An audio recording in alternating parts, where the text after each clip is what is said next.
I have been asked by some viewers about the Gorilla Glue that I'm using almost on all my woodworking projects.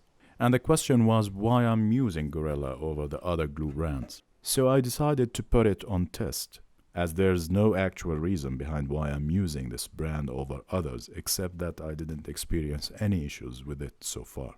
Please note that this is not a sponsored video by any means, and the tests that I'm about to show you are not advanced scientific ones. They are simple glue and blow type tests. But giving each test the same testing conditions should be fair enough and should show the bonding strength of the glue for the purpose it is made for.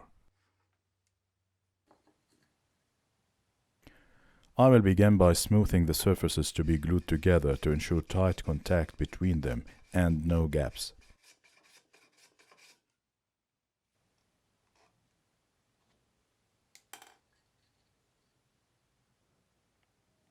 This test will be applied to two different types of glue.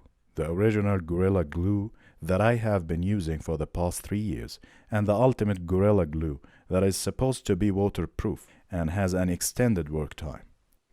Also note that I have no previous experience with the Ultimate Gorilla Glue. I just bought it recently for its extended working time. I'm applying a generous amount of glue to make sure it covers the surface evenly. I will make 4 samples to carry on with these tests. 2 tests will be dry and another 2 will be wet. After applying the glue, I will leave it for 24 hours to dry. Then I will submerge 2 of the 4 test samples in water for another 24 hours before beginning the testing. Let's start testing the original Gorilla Glue first. Okay, it's clear that the wood has failed, not the glue. Let's do this another time and see if we will get the same results again. Almost the same as before. The glue is still holding and the wood is failing.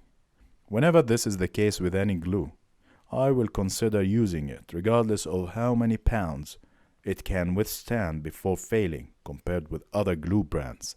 As long as the wood is failing, then the glue is strong enough for the job.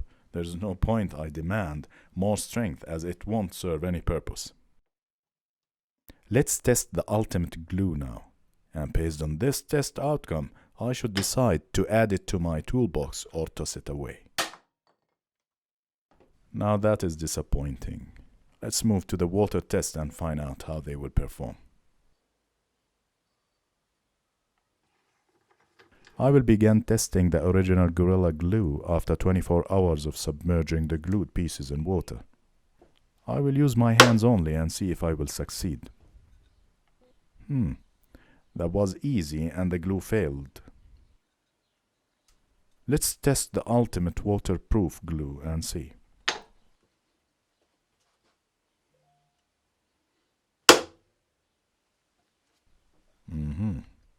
This glue is not waterproof and not strong enough also.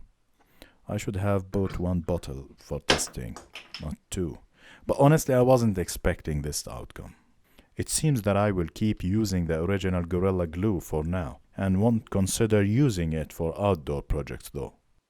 It does a good job when it is dry, but not when it is wet.